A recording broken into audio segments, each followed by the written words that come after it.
Hello, I am Suraj Prakash Gupta. In this session, we'll go through the introduction to functional verification. The agenda of this presentation is as follows. We'll go through the design flow of a typical digital system, an introduction to the functional verification, why is it required, what are the challenges of functional verification, what is a test bench, different types of functional verification, flow of a typical simulation-based verification, what are the advantages of the modern functional verification techniques that are used in today's industry over the ones used earlier? And what are the verification completion metrics? Let's start with the design flow of a typical digital system. Each design has its own set of specifications.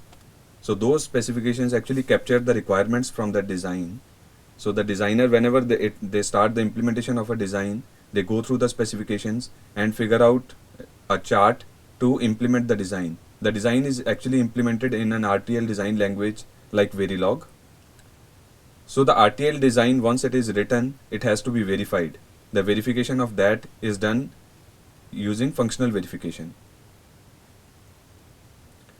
So once the design is written, there is no way to ensure that there are no bugs in the design, because during the implementation of the design, the designer does not make any effort to verify the design. So the verification of the design is an important part, and that is called the functional verification.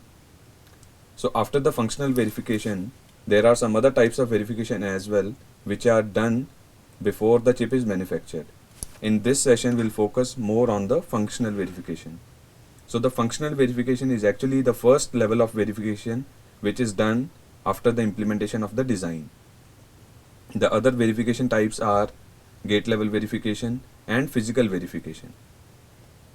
In this session, we'll focus on the functional verification part. Let's discuss a typical design system as well. Our system has multiple chips embedded in it, and each chip in turn has multiple units, and each unit will also have multiple macros.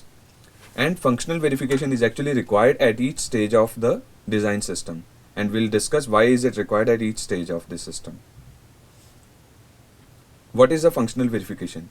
Functional verification is a process which is used to demonstrate the functional correctness of a design. As we discussed that during the implementation of a design, the designer does not take any effort to ensure that the implementation is correct. So it becomes very important to make sure that the design works correctly, that the design works according to the specification, and it covers all parts of the specification. So when we talk about the functional verification, that means we will ensure that the design covers all the parts of the specification, and whatever it covers, that is covered as per the requirements.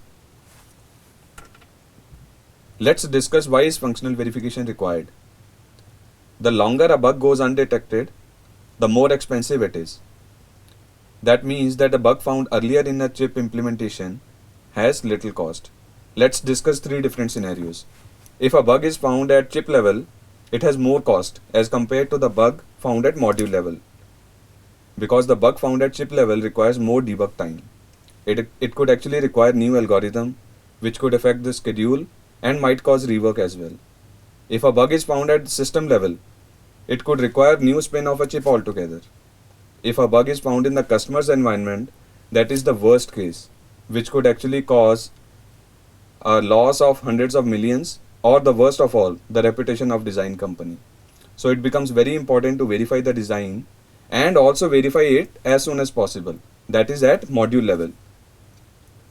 And so that means that functional verification is required, and it actually helps to find the bugs earlier in the design.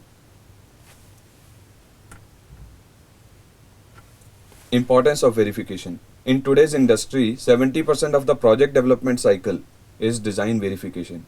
So that means that more than 2/3 of the time of the complete project is actually spent on the verification of the design. So that indicates how important verification is, because it has been seen that every approach which is taken to reduce the time of verification has an influence on the success of the product. And it is not actually unusual for the complex chip to go through multiple tape outs before release. So that means that even after all the recommendations to do the verification at earlier stages, the verification bugs are still found after the tape outs, which which force the companies to do multiple tape outs.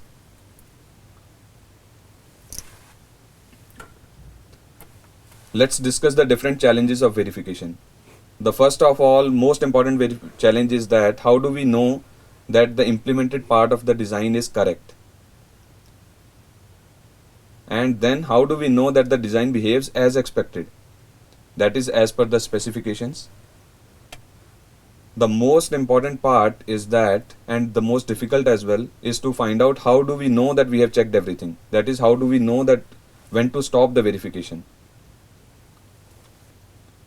Finally, how do we deal with the size increase of designs? Because we know that the size of designs increase with time, and we have to make sure that the same design works when it is used with different tools.